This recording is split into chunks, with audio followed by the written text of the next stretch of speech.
Ada orang yang hilang di hutan, dia merasa hanya hilang beberapa jam, tapi pas waktu dia kembali, ternyata keluarganya sudah puluhan tahun meninggal. Awalnya, dia cuma jalan biasa di hutan, sendirian, dan gak ada siapa-siapa. Tapi lama-lama, dia ngerasa kayak ada yang ngikutin dari belakang. Tapi, setiap dia nengok, gak ada siapa-siapa di belakang. Kemudian, dia sadar, jalan yang dia lewatin tadi tiba-tiba berubah. Seperti berputar di jalan yang sama, tanpa pernah menemukan jalan keluar. Sampai akhirnya, dia mencium bau masakan yang lezat di tengah hutan yang seharusnya kosong. Kemudian, dia mengikuti arah masakan itu, sampai dia nemu sebuah desa yang kelihatannya normal. Di sana, dia melihat banyak orang, mereka ramah, tapi ada satu yang aneh. Wajah mereka nggak pernah terlihat jelas. Dan saat itulah dia sadar, desa yang dia datangi itu adalah dunia orang bunian. Wah, serem juga ya. Tapi sebenarnya orang bunian itu apa sih? Orang bunian adalah makhluk gaib dalam kepercayaan masyarakat Melayu yang sudah diceritakan turun-temurun sejak lama. Mereka dipercaya hidup berdampingan dengan manusia, tapi berada di dimensi lain yang tidak bisa dilihat secara langsung. Jadi mereka sebenarnya ada di sekitar kita ya? Iya, mereka dipercaya sangat dekat dengan manusia. Hanya saja, keberadaannya tidak bisa ditangkap oleh panca indera biasa. Hanya orang tertentu, atau dalam kondisi tertentu, yang bisa merasakan atau melihat mereka. Seperti orang yang punya kemampuan spiritual? Iya, atau dalam kondisi seperti mimpi, setengah sadar, atau saat seseorang berada di tempat yang sangat sunyi. Memangnya mereka biasa tinggal di mana? Mereka dipercaya tinggal di tempat-tempat terpencil, seperti hutan lebat, pegunungan, tepi sungai, atau rumah kosong yang sudah lama ditinggalkan manusia. Karena tempat-tempat yang jarang disentuh manusia sering dianggap sebagai wilayah mereka, karena suasananya sunyi dan tidak terganggu. Tapi apa mereka hidup kayak manusia juga? Mereka punya keluarga, komunitas, bahkan sistem kepemimpinan seperti raja atau pemimpin adat. Berarti mereka bukan makhluk liar ya? Justru itu yang membuat mereka semakin misterius, karena mereka terlihat seperti manusia, tapi memiliki kemampuan di luar nalar. Tapi kenapa orang takut sama mereka?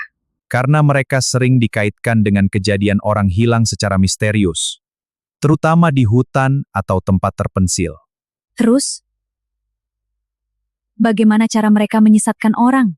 Mereka menggunakan hal-hal yang familiar bagi manusia, seperti suara panggilan atau aroma makanan yang sangat menggoda. Seperti aroma masakan di hutan yang kamu ceritakan tadi? Iya, itu salah satu tanda yang paling sering diceritakan, karena baunya terasa sangat nyata dan menggoda.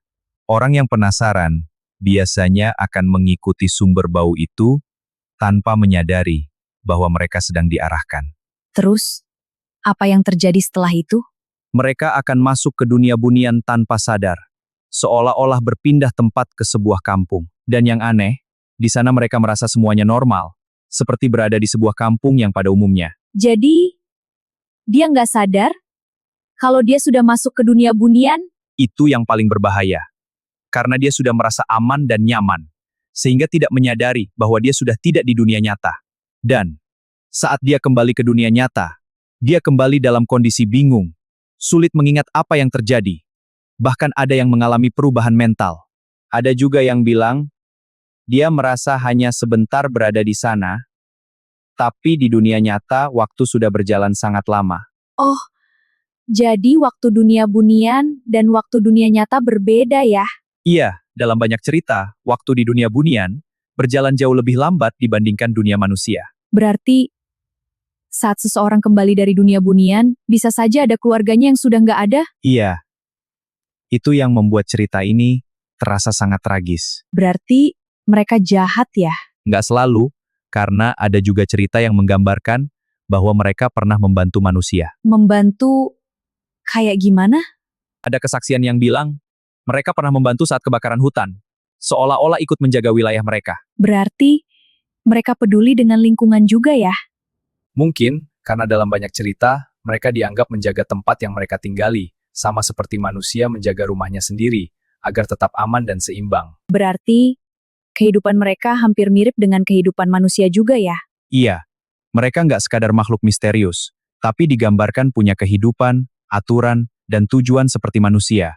hanya saja berada di dunia yang berbeda. Jadi, mereka nggak sepenuhnya jahat ya? Tidak sepenuhnya, karena dalam banyak cerita, mereka bisa bersikap baik, tapi juga bisa berbahaya jika manusia melanggar batas atau masuk ke wilayah mereka tanpa sadar. Berarti, mereka punya dua sisi dong. Betul. Itulah yang membuat mereka sulit dipahami, karena kita tidak pernah tahu kapan mereka akan bersikap baik atau justru berbahaya. Itu justru yang bikin orang sangat takut. Iya, karena ketidakpastian itu jauh lebih menakutkan daripada sesuatu yang pasti. Apa ada lagi cerita aneh tentang orang bunian? Ada. Salah satu yang paling sering juga diceritakan adalah orang bunian bisa jatuh cinta pada manusia. Serius? Itu pernah terjadi? Iya, mereka bisa menampakkan diri dengan wujud yang sangat menarik, bahkan terlihat sempurna, sampai manusia merasa nyaman dan tertarik tanpa curiga. Terus apa yang terjadi setelah itu? Jika manusia itu tertarik, mereka bisa diajak masuk ke dunia bunian dan hidup di sana. Bahkan dalam beberapa cerita, mereka menikah dan hidup seperti pasangan biasa. Kalau kamu ada di posisi itu, harus milih antara dunia bunian atau dunia nyata, kamu bakal pilih yang mana? Coba tulis jawaban kamu di komentar, aku pengen tahu pendapat kamu. Dan kalau kamu suka cerita seperti ini, jangan lupa like, subscribe, dan aktifkan lonceng notifikasinya.